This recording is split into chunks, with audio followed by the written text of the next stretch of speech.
Hello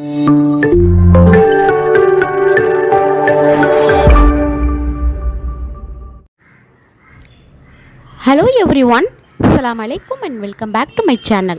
இன்னைக்கு இந்த சேனல்ல பாத்தீங்கன்னா டீ போடுற டயத்துல நம்ம ஒரு சூப்பரான ஸ்நாக் ஒன்று ரெடி பண்ணிடலாம். அதாவது லெஃப்ட் ஓவர் மாவு வச்சு ஒரு ஸ்வீட் பணியாரம் செய்யலாம். அதுக்கு இன்னைக்கு பாத்தீங்கன்னா 2 கப் அளவு இட்லி மாவு எடுத்துக்கிறேன். கூடவே வந்து 1 கப் அளவு கோதுமை மாவு.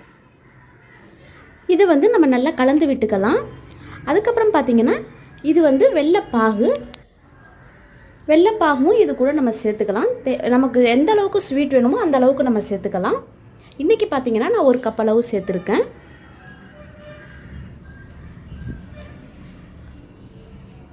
இது எல்லாத்தையும் சேர்த்து நம்ம நல்லா கலந்துக்கலாம். அதாவது நம்ம அந்த தோசை மாவு பதத்தில் வந்து நல்லா கலந்துக்கலாம். மாவு வந்து ரொம்ப தண்ணியாகவும் இருக்கக்கூடாது, ரொம்ப கெட்டியாகவும் இருக்கக்கூடாது.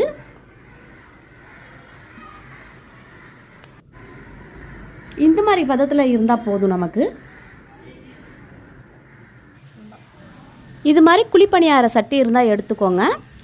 சட்டி வந்து நல்லா சூடானதும் நம்ம இதில் வந்து ஆயில் விட்டுக்கலாம்.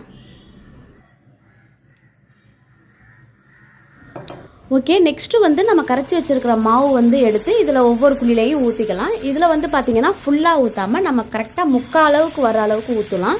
அப்போ தான் வந்து இது நல்லா உப்பி வரும், நமக்கு திருப்பி போட கரெக்டாக இருக்கும். பாருங்கள், இது மாதிரி முக்கால் அளவுக்கு ஊற்றிக்கோங்க.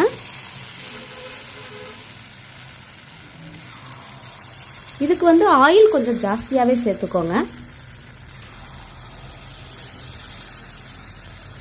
இப்போ ஃபுல்லாக ஊற்றியாச்சு. ஓகே, இதை வந்து ஒரு 5 மினிட்ஸ் வந்து நம்ம வேக விடலாம். இப்போ 5 மினிட்ஸ் ஆயிடுச்சு. இப்போ நம்ம எல்லாத்தையும் வந்து திருப்பி போட்டுக்கலாம்.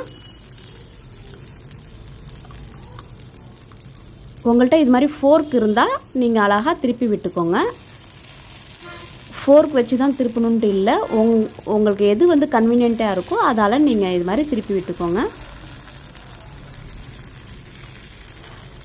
பட் திருப்பி விடுறதுக்கு முன்னாடி அந்த ஃபஸ்ட்டு சைடு வந்து நமக்கு நல்லா குக் ஆகிடுச்சான்னு ஒன் டைம் செக் பண்ணிக்கோங்க.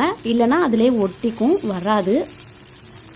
ஃபுல்லாக நல்லா ப்ரௌனிஷாக வந்ததுக்கப்புறம் திருப்பி விடுங்க. அப்போ தான் ரொம்ப ஈஸியாக இருக்கும். ஓகே, இன்னொரு 5 மினிட்ஸ் வந்து நம்ம வெயிட் பண்ணலாம். அவ்வளோதான், இன்னொரு சைடும் வந்து நல்லா ப்ரௌனிஷாக வந்துருச்சு பாருங்கள். அவ்வளோதான், ரொம்ப பர்ஃபெக்டாக வந்திருக்கு நம்மளுடைய குழி பணியாரம்.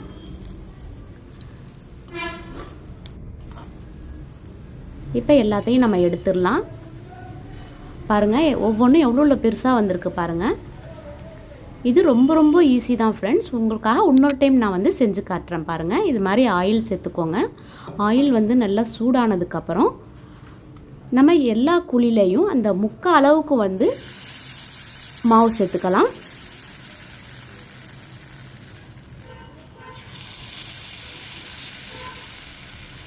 ஃபுல்லாக வந்து சேர்த்துக்காதீங்க, முக்கால் அளவுக்கு போடுங்க, மாவு போதும்.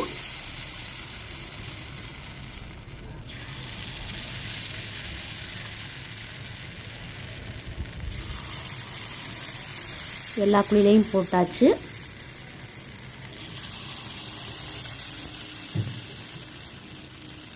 நீங்கள் இன்னும் என்னுடைய சேனலுக்கு வந்து சப்ஸ்கிரைப் பண்ணாமல் இருந்தீங்கன்னா நீங்கள் சப்ஸ்கிரைப் பண்ணிக்கோங்க. கூடவே அந்த பெல் ஐக்கானை ஆன் பண்ணுங்கள். அப்போ தான் வந்து நான் போடுற வீடியோ ஒவ்வொன்றும் உங்களுக்கு நோட்டிஃபிகேஷனில் காட்டும்.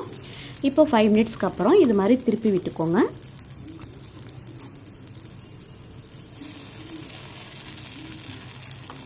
நம்ம திருப்பி விடுறதுக்கு முன்னாடியே வந்து பார்த்திங்கன்னா அந்த ஃபஸ்ட்டு சைடு வந்து நமக்கு நல்ல ப்ரௌனிஷாக வந்திருக்கணும். இது மாதிரி தனியாக வந்து எடுத்துகிட்டு வரணும். அப்போ தான் வந்து நம்ம திருப்பி விடணும். இல்லை கொஞ்சம் லைட்டாக வந்து கொஞ்சம் செவந்த மாதிரி இருந்துச்சு அப்படின்னா நீங்கள் இது பண்ணாதீங்க. இது மாதிரி நல்லா ப்ரௌனிஷாக வந்ததுக்கப்புறம் நீங்கள் திருப்பி விடுங்க. அப்போ தான் ரொம்ப பர்ஃபெக்டாக நமக்கு கிடைக்கும், உடையாமல் ஃபுல்லாக கிடைக்கும். அவ்வளோதான் ஃப்ரெண்ட்ஸ். இப்போ பாருங்கள், நான் உங்களுக்கு புட்டு காட்டுறேன் பாருங்கள். உள்ளே எவ்வளோ ஃப்ளஃபியாக இருக்குது பாருங்கள். இது செய்கிறது ரொம்ப ரொம்ப ஈஸி தான். கண்டிப்பாக உங்கள்கிட்ட லெஃப்ட் ஓவர் மாவு இருந்துச்சுன்னா நீங்களும் இதை வந்து ட்ரை பண்ணி பாருங்கள். ஓகே ஃப்ரெண்ட்ஸ், இந்த வீடியோ உங்களுக்கு பிடிச்சிருந்தால் லைக் பண்ணுங்கள், ஷேர் பண்ணுங்கள், மறக்காமல் சப்ஸ்கிரைப் பண்ணுங்கள். கூடவே அந்த பெல் ஐக்கானை கிளிக் பண்ணுங்கள். தேங்க்யூ ஃபார் வாட்சிங்.